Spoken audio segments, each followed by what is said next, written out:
France Inter. Anthony Bélanger pour l'histoire du monde.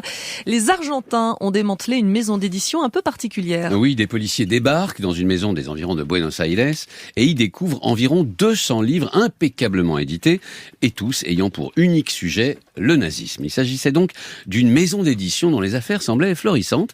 Les Pandores argentines ont par ailleurs trouvé des couvertures de livres sans texte qui promettaient donc une édition prochaine. Dans tout ce fatras figuraient aussi des livres remettant en cause évidemment la véracité de l'Holocauste, mais aussi des textes réédités du nazi belge Léon Degrelle, du fasciste italien Julius Evola, de l'idéologue Alfred Rosenberg et évidemment Mein Kampf de Hitler, toute la panoplie du parfait nazi. Alors il faut savoir qu'en Argentine, il est strictement interdit de publier des textes fondés sur l'idée de supériorité des races ou sur la haine d'autres personnes d'une certaine religion, origine ethnique ou couleur de peau. Mais cette maison d'édition, elle avait pignon sur rue ?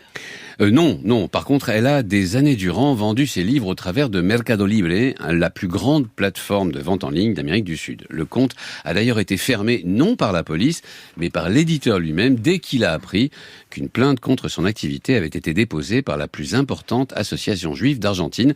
Il a compris que les ennuis n'allaient pas tarder. Mais c'est tout de même grâce à ce compte internet que la police a pu avancer. Et donc trouver une véritable maison d'édition dans le sous-sol d'une maison banale, où d'ailleurs le père du directeur de cette petite entreprise, même les policiers ont été impressionnés par la quantité de livres. Et c'est la première fois que ça arrive ? Il y a eu des précédents, des affaires de ce genre dans le pays ? Alors pas mal, oui, parce que ces dernières années, l'Argentine a voulu montrer l'exemple, notamment parce qu'elle abrite une des communautés juives les plus importantes au monde. Environ 300 000 dont une partie avaient fui l'Allemagne nazie. Régulièrement, des libraires vendant des livres nazis sous le manteau ou des éditeurs à la petite semaine de propagande nazie sont arrêtés et jugés. Mais l'affaire la plus importante a été en 2017, la découverte d'une impressionnante collection d'objets nazis.